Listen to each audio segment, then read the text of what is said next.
पवित्र कुमार मेकअप सब प्रतिनिधि आमंत्रण रखे 8टा पर्यंत से इष्ट प्रसंग तोड़ी धरवे विषय वस्तु हूँ विनय सुंदर भाव से तोड़ी धरवे ये भरोसा रखी मत आमंत्रण होती पवित्र भाई जय गुरु जय गुरु जय गुरु जय गुरु जय गुरु जय गुरु अंतर्भृता कृतज्ञता प्रदान करुछि जय गुरु निवेदन परम दयाल जीवन स्वामी प्रिय परम युग पुरुषोत्तम श्री श्री ठाकुर परमाराध्या जगत जननी प्रीति बड़मा परम पूज्यपाद प्रभुपाद योगाचार्य श्री श्री बड़दा परम पूज्यपाद परम इष्टवाही श्री श्री आचार्य चतुर्देवंकर सेवाद पंकज मोर अनंत कोटि भक्तिपूर्ण प्रणाम निवेदन करुछि इष्ट परिवार प्रतिपत्यकंक सेवाद पंकज मोर यथायोग्य भक्ति और प्रणाम निवेदन करुछि आज 1083तम आभासी सत्संग आज भव्य दिव्य अलभ्य कोटि पुण्य फल प्राप्त महार्घ सत्संग यही सत्संग युक्त हो सत्संग को सुंदर भाव अग्रगामी करुवा आम समस्त सदाभाजन समानास्पद व्यक्तित्व आमर आज आभासी सत्संग अग्रणी आमर विश्वनाथ भाई सत्संग युक्त होता अन्य समस्त विज्ञ प्राज्ञ अभिज्ञ वर्षियान वरिष्ठ ऋतिक देवता मंडली अधर्य जाजक कर्मी मंडली प्राणर गुरुभ्राता मंडली भक्तिमती स्नेहमयी जननीकूल सत्संग प्रेमी सत्ता प्रेमी जीवन प्रेमी समस्त सज्जन मंडली छोट छोट पिलाए समस्त को मो अंतर जय गुरु निवेदन करुछि पुनराय आज मोर परम सौभाग्य मु आपण मान गहन प्रिय परम को केन्द्र करी तांकरी भाव में भावायित हवा पुनराय अपूर्व सुजोग लाभ करी सुजोग सर्वोपरि आमर जार जो शब्दटा को उच्चारण कले स्वत ही हृदय आनंद आसे से होचन से हृदयानंद पंडा भाई नाटा पितामाता किभली को बेला काल देइथिले के जानी केते जन्म केते नाम पाइथेबे ए जन्म जो नाम पाइचंती प्रिय परम को धरिकरी आज समस्त हृदय सही आनंद भरपूर कर दउचंती तांकर प्रचेष्टा तांकर आमर कहार अजाणतरे आमर टिके अनम्यूट होती भाई मान देखिए जाओ पुनराय मुझे सत्संग युक्त हवा जी अपूर्व सुजोग लाभ करी अभाग्य अधिकारी होती सर्वप्रथम मो प्रिय परम सेवाद पंकज प्रार्थना रखुच्छी आम हृदयानंद भाई एवं तांको केन्द्र करी जो माने सेमानंकर पूर्वभाग रही सेमानंकर मानसिक दुक्ततारे पुत प्रचेष्टारे साधु उद्यम प्रतिदिन दिन पर दिन मास पर मास वर्ष पर वर्ष अतिक्रम कर आज 1083तम दिवस उपनीत हेतु आभासी सत्संग को अग्रगति कर प्रभु पाखे पाद पद्म प्रार्थना रखुच्छी परम पिता से व्यक्तिगत जीवन सार्विक जीवन पर्यंत सर्वकुशल विधान करंतु विश्व शांति रहू प्रभुंकर सेवाद पंकज मोर यही प्रार्थना जय गुरु आलोचना करने पूर्वर युक्त होते टैक्स नथला विषय वस्तु नथला आज किंतु विषय वस्तु स्थिर करी टैक्स दिखाई आलोचना को सही दिगरे नवापाई कहते आलोचना करने विषय वस्तु स्थिर कर विनय गोटे शब्द अन्य कौन से विषय होते आलोचना को आम बहु भाव तार एपट सेपट कर गोटे मात्र तो शब्द विनय या विषय आम कौन आलोचना करवा तो ही मन प्रश्न उठे या विनय गोटे शब्द विनय जदि पिला माने पाठ पढ़ुं पचरा जाए पिला माने विनय माने कौन पिला माने उत्तर देवे जहाँ शिक्षक शिखई पिता माता शुणी जदि कि अभिधान देखिकी स्थिर करें से भाव में उत्तर देवे विनय माने या आज से शब्दटी को रखाई विनय ए विनय विषय आलोचना करने आम जो आज जो सत्संग युक्त होचे ए आलोचना को आम आग को नवापाई आमर समस्त आगरे क्या रखा उचित आज सदा सर्वदा सत्संग प्राण केन्द्र जी प्राण पुरुष जी स्रष्टा जी दाता जी सत्संग जार दयार में सत्संग प्राप्त हो से प्रिय परम पुरुषोत्तम आम जो सत्संग आलोचना करूँ ये आलोचनार धारा स्वतः ही निश्चित भाव प्रिय परम को केन्द्र करी सर्वोपरि ठाकुर को केन्द्र करी अग्रगति करे सही न्याय आज आम से दिग को जा जदिव समय आम पाखे विशेष भाव ना तथापि चेष्टा करवा ये शब्द को बुझापी एवं ये शब्द को नहीं जहाँ को आम आदर्श भाव में ग्रहण करे गुरुपदे वर्ण करे विशेषण बहर जदिव ता सत्य किंतु आम कहू कहू अनेक भाव में कहू प्रिय परम पुरुषोत्तम जीवन कांडारी जीवन दाता जीवन स्रष्टा विश्व स्रष्टा कौन कौन कौन कौन कही जाओ ठिकाना ना ये सब जिन सत्य ये जो सत्य को आधार कर गति करुचे आमे आम मान जीवन को लेकर यार पूर्व भाग में पृष्ठभूमि रे ए विनय आमर कौन कर ठाकुर जीवन शैली भितर आमे माने ए कथाटा को किपरि भाव में उपलब्धि करवा तेणु पूर्वर आम जदि जदि मत किए पचारे आज्ञा जो विनय विषय आलोचना करने जाऊँगी आपण को दिग दे आलोचना करेंगे विनयर अर्थ कौन प्रथम आम से अर्थ दिग दे व्युत्पत्ति उत्पत्ति दिग देकर विनय शब्दर अर्थटा को मानस पटरे स्थिर भाव में आम जब बुझीजा से दिग दे आलोचना जाउछि कि नाई विनयर अर्थ तो या आलोचना अन्य दिगरे गलानी कि या कहले कि या हला खाप खाउछि कि नाही बुझिबा पई सहज हबो सेति ठाकुर बाणी देला परे से बाणी भितर थिबा कौन शब्द को पचारि तार धातुगत अर्थ कौन तार वास्तवता केउथि क्यों दिग से बाणीर महत्व कहा ऊपर निर्भर करुछि क्यों विषय ऊपर क्यों शब्द ऊपर ठाकुर सूचई दियंती जहा हो ठीक से भली जो विनय शब्द रही गोटे शब्द आपको यदि आपण माने अनुध्यान करेंगे ये शब्द संस्कृत आमर ओडिया को विशेष्य पद ये विशेष्य शब्द बी उपसर्ग लगी नम धातु भाव प्रत्यय जोगे विनय शब्द सृष्टि जहाँ सहज भाव में आम कहू विनम्रता अर्थात नम्रता नम्रता को इंग्लिश में कहले सबमिशन नम्रता अर्थ नई पड़िबार भाव नई पड़िबार भाव देखिए बात्या बेले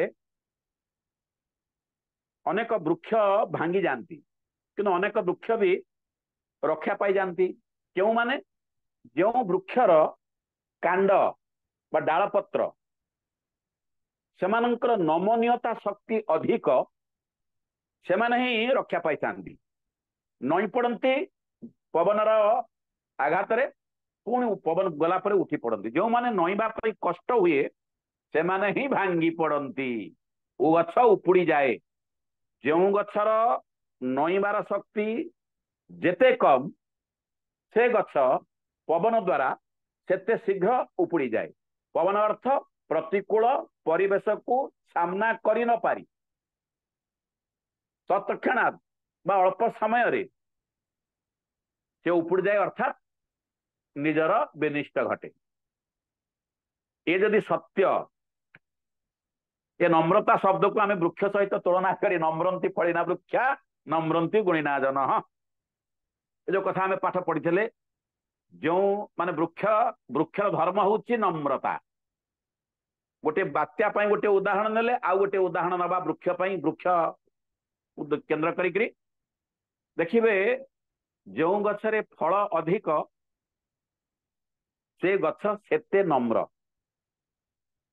जो गछरे फल न थाए से गछर डाल सीधा सीधा थाए जो गछरे फल हुए से डाल स्वतः ही नई पड़े आपण बाड़ी मंडे बगीचार सब थब सजना गछ देखते जो सजना गछरे देखिए दीटा सजना गछ अच्छे गोटे सजना गछरे छुई है तार सीधा सीधा डाल गुड़ाक अच्छी जो सजना गछर डाल छुई भरपूर देखिए से डाल नई पड़ी नम्रंती फलिना वृक्ष सब वृक्ष सहीटा नम्रंती गुणिना जन ये जो विनय शब्दर अर्थ प्रथम हूँ नम्रता द्वितीय मु सब अर्थ कहूँ से दिग दे ठाकुर जीवन दर्शन भितर कि धरा पड़ी ये विनय शब्द केते महान हो उठी केते जाजुल्यमान हो उठी जीवन को उद्दीमंत करिबारे जीवन को सर्वांग सुंदर करिबारे परिवेश को शांत शिष्ट सरल भाव में आगु को गति कर दाना बांधिबारे विनयर प्रयोजनीयता केते जीवन भितर ए जीवन दर्शन रे विनय शब्दर प्रयोजनीयता केते अमाप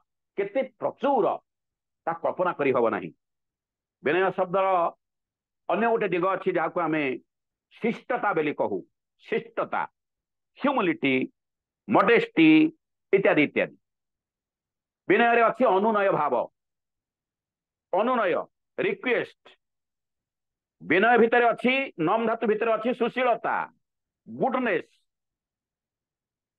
विनय रे अच्छी निवारण प्रिवेंशन भी विनय भितर अच्छी किपरि विनय द्वारा अन्य को प्रतिहत करा जाई पारे ठाकुर माने चलन भितर बहु भाव कहा मनरे कष्ट न देई विरोधात्मक परिस्थिति को किपरि प्रतिकूल परिस्थिति को अनुकूल करा जाई पारे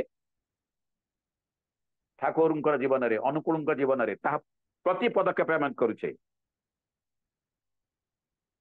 विनियोग करैबा विनय भितर अच्छी विनियोग सर्वोपरि नई परिवार भाव नम्रतार भाव विनयर भाव शिष्टतार भाव बहु कथा विनय शब्दर अर्थ यही भाव में आग को गति कर ठाकुर सत्यानुष्ठान गोटे जगह लिखिं आपण मैंने समस्ते पढ़ीचे सत्यानुसरण ठाकुर सत्यानुसरण गोटे जगह लिखिं विनय परी सम्मोहन कारक आउ किछि ही नाही सत्यानुसरण कथा ठाकुर कथा ये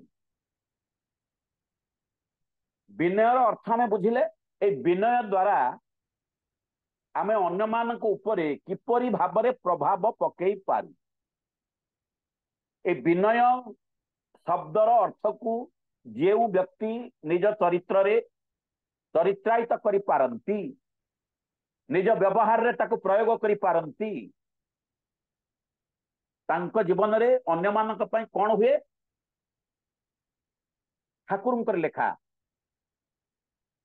विनय परी सम्मोहन कारक आउ किछि ही नाही परपदरे ठाकुर लिखुचंती प्रेम परी आकर्षण करिबा आउ किए ए विनय भाव अंतर भितरे भरी रहिले ता पर अवस्था अन्य को भल पाइबाटा सृष्टि हुए विनय भाव नहीं तो भल पाइबा नहीं विनयर नम्रतार विपरीत भाव आपण सब जानते कहवा ये परी विनय को अंतर भितर स्थान दबा जो ज्ञान आवश्यक ताकू जदि परिहार करिबा ताले हमर दृष्टि परिशुद्धता आसीबो नाही से ठाकुर कहउचंती ज्ञान परी आ दृष्टि नाही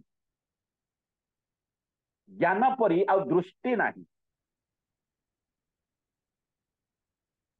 ए विनय शब्द भितरे प्रति छत्र छत्रे कौन पूरी रही दीनता दीनता भाव पूरी रही अन्य निकटरे नई पड़ी ताकू किपरि उपयुक्त रास्ता रे धारा रे परि अनुशासन रे अनुशासित करा जाई पारिबो तार क्रिया प्रक्रिया सब विनय भाव भितरे भरपूर हो रही आकु कहती अन्य नाम दीनता तेणु ठाकुर पुणी लिखिंट आंतरिक दीनता परी अंतर रे दीनता भाव को विनम्रता भाव को सहिष्णुता भाव को नई पड़िबार भाव को अन्य को अपनार करिबार भाव को जदि आपण ही नहीं चंती ताले कौन आंतरिक दीनता परी अहंकार को जबत करिबार आउ किछि हेले नाही ताले विनय विनय द्वारा कौन हुए सर्वोपरि मोर कि उपकार हुए ना मोर अंतर भितर थिबा अहंकार जबत ही जाए नियंत्रित हो जबत माने नियंत्रित ही उठे संयत ही उठे किए मोर अहंकार गुण अहंकार व्यवहार अहंकार दृष्टि अहंकार कथबार्ता अहंकार माने मुकार भाव ମୁଙ୍କାର ଭାବର ଅନ୍ୟ ନାମ ଅହଙ୍କାର।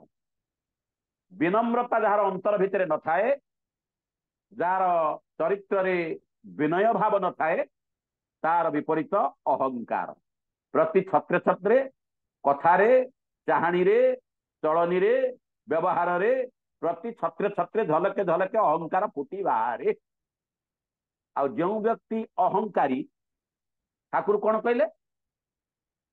ସେ ବ୍ୟକ୍ତି ସବୁଠାରୁ ହୀନ, ଛୋଟ। ଅହଙ୍କାର ଯଦି ଆପଣ କରିବେ, ବିନୟ ଭାବକୁ ଅନ୍ତରରେ ସ୍ଥାନ ନଦେବେ, ତାହେଲେ ହେବେ କଣ? ସେଇ ସତ୍ୟାନୁସରଣର ସବୁ ଉତ୍ତର ଠାକୁର ସତ୍ୟାନୁସରଣ ଦେଇଛନ୍ତି। ଠାକୁର କହିଲେ, ଠାକୁର ସତ୍ୟାନୁସରଣ ଲେଖିଛନ୍ତି ନା, ଅହଙ୍କାର କର ଜଗତରେ ହୀନ ହୋଇ ରୁହ। ସତ୍ୟାନୁସରଣ ଏହା ଲେଖା ହେଇଛି, ଏହା ଲେଖା ହେଇନି ଆଜ୍ଞା। ସତ୍ୟାନୁସରଣ ଠାକୁର ଲେଖିଛନ୍ତି, ଅହଙ୍କାର କର ନାହିଁ, ଜଗତରେ ହୀନ ହୋଇ ରହିବାକୁ ପଡିବ ନାହିଁ। ଠାକୁରଙ୍କ ସମାଧାନ ବାଣୀ।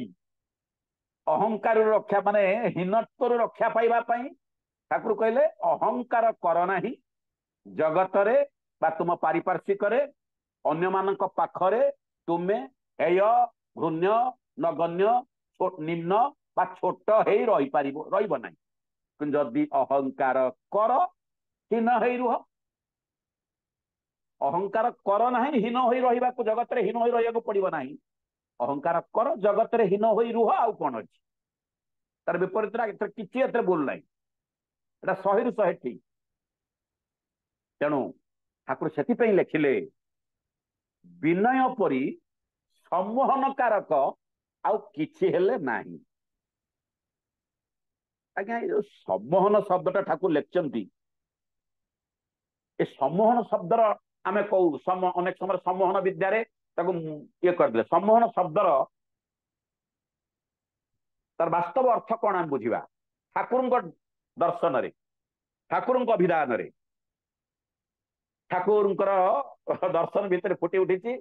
এই ସମ୍ମୋହନ ଶବ୍ଦର ଅର୍ଥ ହଉଛି ବିମୁଗ୍ଧ କରିବା, ଅନ୍ୟର ଅନ୍ତରକୁ, ମନକୁ, ପ୍ରାଣକୁ ବିଶେଷ ଭାବରେ ମୁଗ୍ଧ କରିବାର କ୍ରିୟାକୁ, ପ୍ରକ୍ରିୟାକୁ, ଚାହାଣୀକୁ, ଚଳନୀକୁ, କଥାକୁ, ବେଶ ପୋଷାକକୁ, ଖାଦ୍ୟପେୟକୁ, ଚାଲିଚଳନକୁ କୁହନ୍ତି ସମ୍ମୋହନ ଭାବ। ଯେଉଁ ଭାବ, ଚିନ୍ତା, ଚେତନା, ଆଚାର, ବ୍ୟବହାର, କଥା, ବାର୍ତ୍ତା ଅନ୍ୟର ମନ, ପ୍ରାଣକୁ ଆନ୍ଦୋଳିତ କରି ତାକୁ ବିମୁଗ୍ଧ କରି, ବିଶେଷ ଭାବରେ ମୁଗ୍ଧ କରି ଆପଣଙ୍କ ଠାରୁ ଆଉ ଅନ୍ୟ ପାଇଁ ମନକୁ ଫେରେଇ ନପାରେ ସେ ବ୍ୟକ୍ତି। ଆପଣ ଏଭଳି କଥା କହୁଛନ୍ତି, ଏଭଳି ଅଭିନୟ କରୁଛନ୍ତି, ଏଭଳି ଭାବରେ ଅନ୍ୟ ନିକଟରେ ପରିଦୃଷ୍ଟ ହୋଇ ଉଠିଛନ୍ତି, ସତେ ଯେମିତି ସେ ଆପଣଙ୍କୁ ଛାଡି, ଆପଣଙ୍କ କଥା ନ ଶୁଣି ଅନ୍ୟକୁ ଯାଇପାରୁ ନାହିଁ। ଆପଣ ଯାହା କହୁଛନ୍ତି ତାହା ହିଁ କରୁଛି। ମୋହିତ ହେଇଯିବାରୁ, ବିମୁଗ୍ଧ ହେଇଯିବାରୁ ଆପଣଙ୍କ ପ୍ରତି ସେଦିନ ଆଶୁତୋଷ, ଶୀଘ୍ର ତୋଷ ଲାଭ କରୁଥିବା ଦେବତା ହଉଛନ୍ତି ଦେବଦେବ ମହାଦେବ।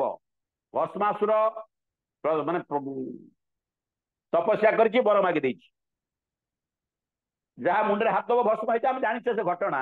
ଘଟଣାର ତ ଅର୍ଥଟା କଣ? ଏଇ ଯୋଉ ସମ୍ମୋହନକାର, ଏ କେମିତି ସୃଷ୍ଟି ହେଇଛି। ଏଠୁ ଗୋଡେଇଲା ଶିବଙ୍କୁ ଆଗେ। ନାରଦ ସେଠୁ ପଚାରିଦେଲେ ଲୀଳା ଦେଖିବା ପାଇଁ। ନାରଦ ଦେଖିଲେ, ବାଟ ଦେଖିଲେ, ଯାଉନି ଆଗେ, ଯିଏ ତତେ ବର ଦେଇଛନ୍ତି ଏ ବରଟା ସତ କି ମିଛ ତାଙ୍କଠାରେ ପରୀକ୍ଷା କରିବୁ। ତାଙ୍କ ମୁଣ୍ଡରେ ହାତ ଦେବୁ ଗଲୁ। ଆସିଲା ଭସ୍ମାସୁର, ଶିବ ଜାଣିଲେ। ଶିବ ଦୌଡ଼ିଲେ, ଦୌଡ଼ି ଦୌଡ଼ି ଯାଇକି ବିଷ୍ଣୁଙ୍କ ପାଖରେ ପହଞ୍ଚିଲେ। ଏଠୁ ଜାଣିଛେ ଏଥିରୁ ରକ୍ଷା କରିବା ପାଇଁ ବିଷ୍ଣୁ ଆସିଛନ୍ତି। ବିଷ୍ଣୁ ଆସିକିରି ଭସ୍ମାସୁର ଆଗରେ ପହଞ୍ଚନ୍ତି। କୋଉ ଭାବରେ ଆସିଛନ୍ତି? ବିଷ୍ଣୁ ନିଜର ବେଶ ବଦଳେଇ ମୋହିନୀ ବେଶରେ, ଏକ ସୁନ୍ଦର, ସୌନ୍ଦର୍ଯ୍ୟ ଯୁକ୍ତ, ଅତି ସୁନ୍ଦରୀ ନାରୀ ବେଶରେ, ନାରୀ ବେଶ ଧାରଣ କରି ଆସିକିରି ଭସ୍ମାସୁର ଆଗରେ ଠିଆ ହେଇଗଲେ। ଚାଲିଲେ ଆଗକୁ। ଭସ୍ମାସୁର ଶିବଙ୍କୁ ଗୋଡଉଥିଲା। ଯେତେବେଳେ ସୁନ୍ଦରୀ ନାରୀ କି ଦେଖିଲା, ତାହା ପ୍ରତି, ତାର ସୌନ୍ଦର୍ଯ୍ୟରେ, ତାର ଚାଲିଚଳନରେ, ତାର ଚେହେରାରେ ବିଶେଷ ଭାବରେ ମୁଗ୍ଧ ହୋଇ ସେଇ ନାରୀ ପଛରେ ଦୌଡ଼ିଲା। ଯଦି ତା ପାଖରେ ପହଞ୍ଚିଗଲା, ତାକୁ ନାନା କହିଛି ବିବାହ ପାଇଁ, ଭଲ ମନ୍ଦ କରିବା ପାଇଁ ସବୁ କହିଛି। ସେ ବି ପ୍ରଭୁ ମାୟା କହିଛନ୍ତି, ହଁ ଠିକ ଅଛି, ସବୁ ତୁମ କଥାରେ ମୁଁ ରାଜି, କିନ୍ତୁ ମୋ କଥାରେ ତୁମେ ରାଜି ହବ କଣ? ନା ମୋର ଗୋଟିଏ ସର୍ତ୍ତ ଅଛି, ଯିଏ ମତେ ନାଚରେ ହରେଇ ଦବ, ଅର୍ଥାତ୍ ଯିଏ ସୁନ୍ଦର ଭାବରେ ନାଚ କରିପାରେ, ମୁଁ ଯାହା ନାଚରେ ବିମୁଗ୍ଧ ହେବି, ମୁଁ ଯାହା ନାଚ ଦ୍ୱାରା ଆକୃଷ୍ଟ ହେବି ତାକୁ ହିଁ ବାହା ହେବି। ଆପଣ ନାଚ ଜାଣିଛନ୍ତି? ସେ କହିଲେ ହଁ ମୁଁ ନାଚ ଜାଣିଛି। ନା ଆପଣ ନାଚନ୍ତୁ, କେମିତି ନାଚିବେ? ମୁଁ ଯେମିତି ନାଚିବି ସେମିତି ନାଚିବେ। ମୋ ନାଚରେ, ମୋ ନାଚ ସହିତ ତାଳ ଦେଇ ଆପଣ ଯଦି ନାଚି ପାରିବେ, ମୁଁ ଯଦି ଜାଣିଲି ଆପଣ ଠିକ ନାଚି ପାରିଲେ ମୋ ନାଚ ସହିତ ତାଳ ଦେଇ, ତାହେଲେ ମୁଁ ଆପଣଙ୍କୁ ବାହା ହେବି। ହେଲା, ନାଚିଲା। ପ୍ରଭୁ ଯେମିତି ନାଚିଲେ ମୋହିନୀ ବେଶ ଧାରଣ କରିକି, ଭସ୍ମାସୁର ବି ସେମିତି ନାଚିଲା।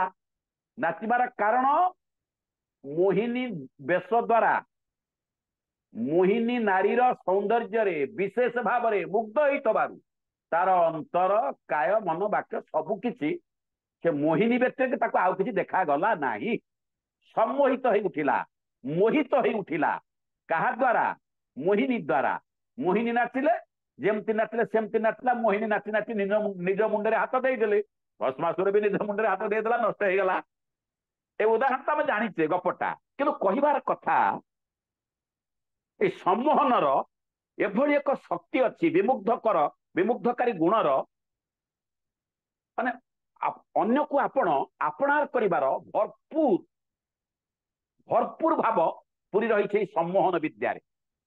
ଆଉ ଏଇଟା ଅନ୍ତର ଭିତରେ ସୃଷ୍ଟି ହୁଏ ସ୍ୱତଃ ହିଁ, ଯଦି ଏ ବିଶ୍ୱ ବ୍ରହ୍ମାଣ୍ଡର ସର୍ବଶ୍ରେଷ୍ଠ ସମ୍ମୋହନ କାରକ ବ୍ୟକ୍ତିତ୍ୱ ଯିଏ, ସୌନ୍ଦର୍ଯ୍ୟବାନ ବ୍ୟକ୍ତିତ୍ୱ ଯିଏ, ତାଙ୍କ ସହିତ ମଣିଷ ଯୁକ୍ତ ହୁଏ।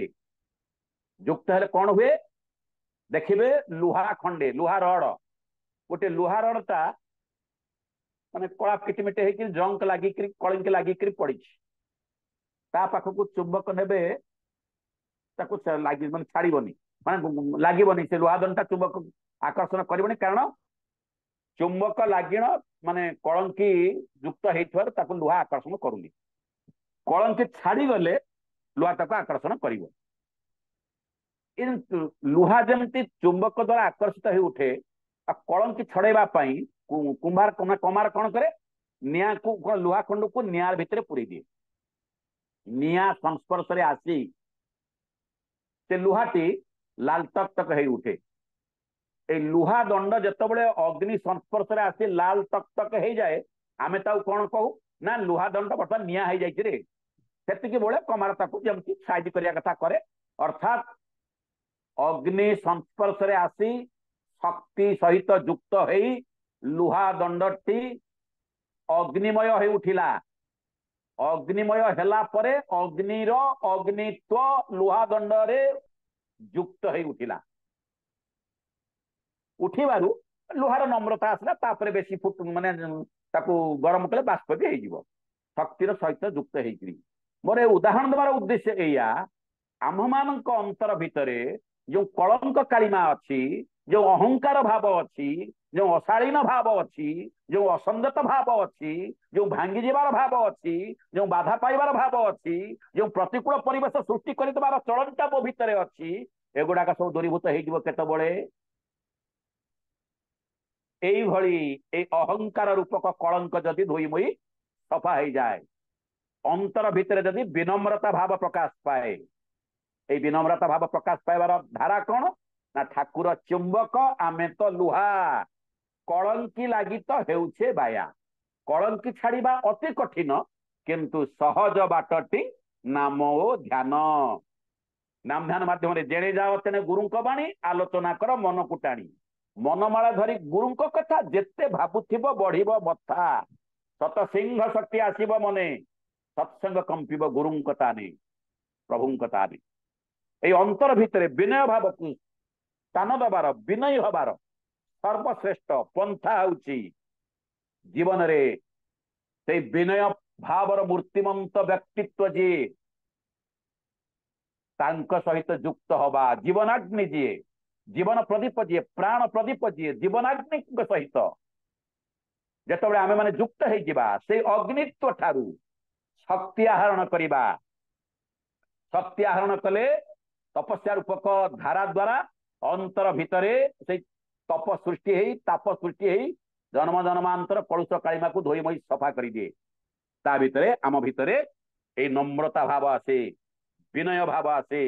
ତାକୁ ଆମେ ଠାକୁରଙ୍କର ପ୍ରତି ଛତ୍ରେ ଛତ୍ରେ ଅନୁଧ୍ୟାନ କରିଛେ। ଠାକୁର ବସିଛନ୍ତି, ଆଲୋଚନା କରୁଛନ୍ତି, गुआ खंडे पाटी पकेबे भक्त मंडली ठारू परमिशन चाहते मुझे गुआ खंडे पाटी पकई पारि तमाकू टिके खाई पारि एपटू सेपटू को कड़ लेउटे पारि जो विनम्रतार भाव ये जो विनय भाव प्रति छत्रे छत्रे प्रभु ठारे परिस्फुटन होती पुरुषोत्तम विभिन्न लक्षण भितर ये एक अनन्य लक्षण जे तांकर विनय भाव द्वारा ये जगतर समस्त को सी आकृष्ट करि पारंती सम्मोहित करि पारंती विमुग्ध करि पारंती एई गुण को जे ता अंतरे स्थान दब तार चरित्र चिंता चेतना ठीक से भली हेउथिबो आ ये विनय भावर आम मानकर भितरे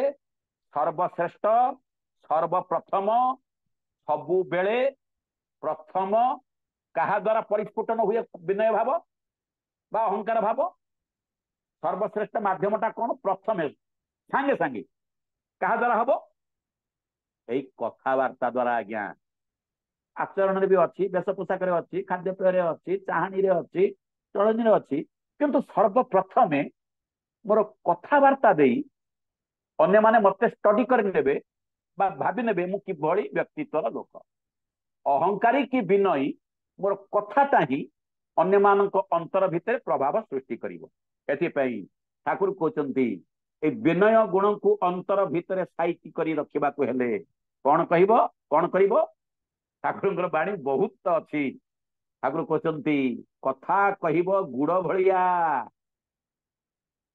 नेसी हेई जीव देहरे कथा एबल भी गुड़े रे मतन लिप्ते हवे गाय आउ जदि मिष्ट कथा रुष्ट है ओल्टा पथे धाए कथा कहबो गुड़ भलिया नेसी हेई जीव देहरे मधुर कथा कठोर हेले ओलटा पथे धाए रे तेणु चाहानी तब मधुर कुह कर मधुरे कुह कथा चलनी तब मधुर करी घुंचा सबुरी व्यथा चलनी मधुर हब चाहानी मधुर हब कथबार्ता मधुर हब व्यवहार मधुर हब किपरि मो अंतर भितरे जदि नई पड़िबार भाव थब मो सम्मुखरे जी उभा हेबे मु जा सहित मिसिबी ताकू जदि मो ठारू श्रेष्ठ आसन देवी बड़ करने को चेष्टा करी तार मंगल कथा चिंता करी ताहले मो भितरे तापाई श्रद्धा भाव सृष्टि हब तापाई विनय भाव सृष्टि हब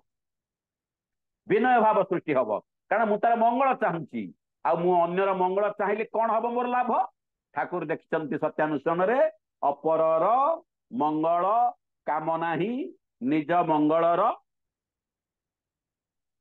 कौन विश्वनाथ भाई निज मंगलर प्रसूति प्रसूति भूल रे लेखा है प्रस्तुति बेली कहीं पढ़ानी प्रस्तुति कहबानी प्रसूति तार अर्थ हूँ जन्मदात्री मु जदि अन्यर मंगल कामना करे ताहले मोर मंगल स्वतः ही सृष्टि हब सदा सर्वदा मु मंगलर कोଳରେ रहिबी सदा सर्वदा सबु बेले मु निजे मंगलर कोଳରେ रहिबा पई हेले कौन करवा दरकार अन्यर मंगल कामना करी अन्यर मंगल पाई सब बेले चिंता करी चिंता करी तार मंगल हवा पाई एई भावटा को परम पिता पाद पद्म रे अर्पण करी समर्पण करी समर्पित करी होई एटा होची विनय भावर सर्वश्रेष्ठ नमूना उदाहरण एटा संभव हुए जदि अंतर भितरे अहंकार नथाए अहंकार नथाए अहंकार को पोड़ी चूरी मारी धोई सफा कर दबा पाई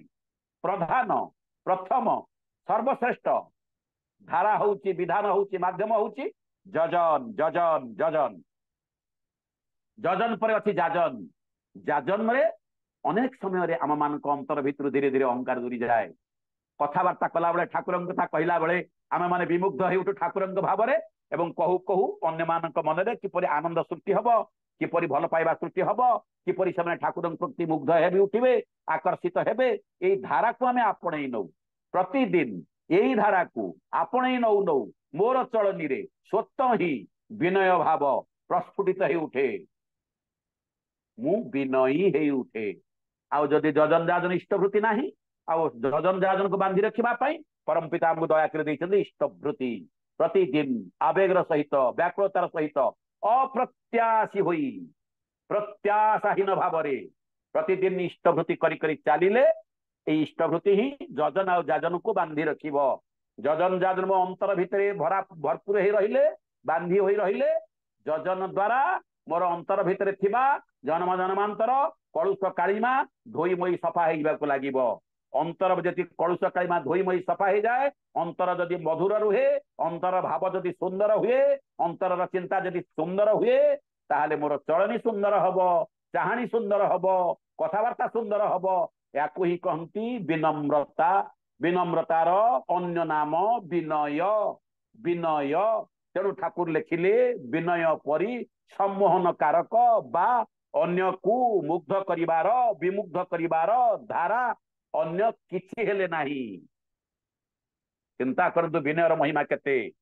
आ ठाकुर सब बाणी देइचंती विनय पाई, केते बाणी देइचंती तार ठिकाना नाही। गोटे गोटे बाणी को यदि आलोचना करवा कितने समय हो गला देखा समय तो नहीं नाई आज्ञा आउ समय आग को हे भगवान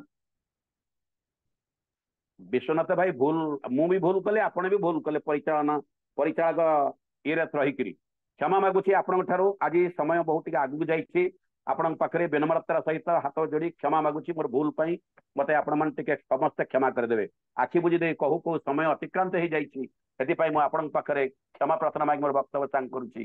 समस्त मंगल कामना करी शेष मोर वक्तव्य सांग करुच्ची। जय गुरु जय गुरु जय गुरु जय गुरु जय गुरु।